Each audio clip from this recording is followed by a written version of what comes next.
Okay, Phantasm. This is one of those late 70s movies that when you watch it screams late 70s movie. There are some high points, there are some definite low points.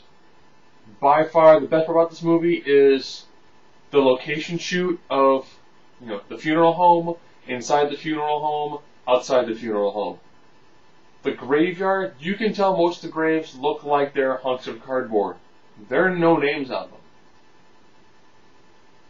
So when you watch it, bear in mind, this is 70s low budget cheesy. You can tell there's certain moments where they try to copy some of the musical feelings of other movies of that era. And the character of the tall man is probably like number 5 or 6 when it comes to recognizable horror icons. Now in this one, you don't see that much of the sphere.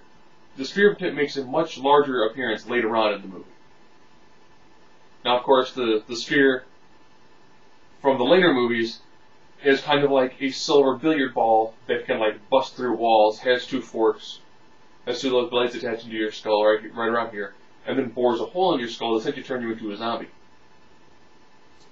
You really don't see that much in this one. In later ones, the sphere is a lot more impressive. In this one, And the tall man in this one he's a little bit more over the top. The acting overall in this one is fairly poor. This movie has got so much promise. If you're going to do another remake, because we've already seen a Halloween, a Nightmare on Elm Street, a Friday the 13th, a Texas Chainsaw Massacre remake, and prequel to remake.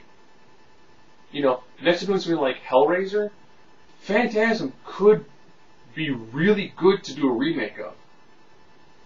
The tall man is a very unique character. Some of it seems over the top.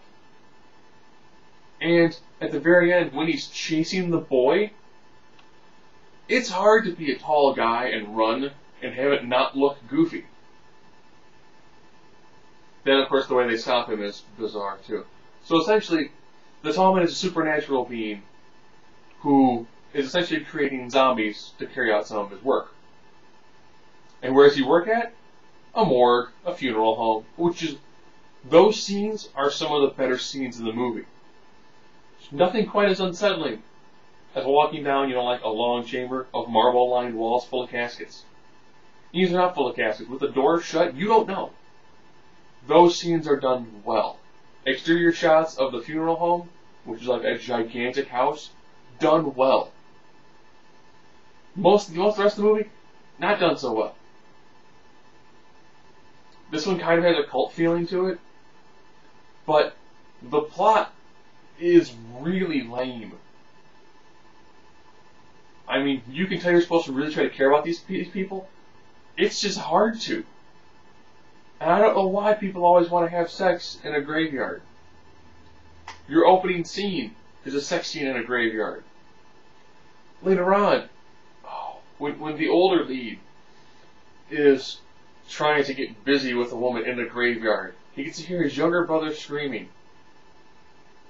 So that means he was close enough to his younger brother that he could hear the sounds that were going on. Why would you have sex in a cemetery? Let alone one that you were at recently to bury a friend of yours. So, essentially it is a tall man, a supernatural being who's afraid of cold. That's pretty unique. You had Jason's got a fear of water, Freddy's not a huge fan of fire, so you got a guy who's scared of cold. Okay. But how do they beat him? When I was watching this, and when there's obvious foreshadowing, the kid is being chased by the tall man. They run past the sign that says danger, open mine shaft. The kid makes what looks like, because he looks like a full sprint, into this gigantic jump. And then when the tall man's running, the tall man falls through the hole. Now, apparently the hole that was wide enough for the kid to, triple jump over is now big enough for the tall man to fall down into but still get his arms over the edge. And then they bury him with rocks. And I say rocks, I mean, you know, you see what look like the giant foam boulders come bouncing down the side of the mountain. And they begin to fill in the mine shaft. Which must not have been a deep mine shaft because very few rocks fill it to the very top. So from the depth of the mine shaft, what they show from the rocks going into it, I guess the tall man could have just stood there. I don't know why he yelled when he fell. The rocks were a lot smaller than the mine shaft. They should have fallen a lot farther in. And normally when there's an open mine shaft, you tend to not have like a piece of tarp over it. But again, this is the 70s, you know, there's less consciousness when it comes to safety. So this is it's a watchable movie, but bear in mind, you're going to see some bad acting. Like sci-fi movie quality acting. It's got a lot of good things going for it, and it'd probably make a really good remake.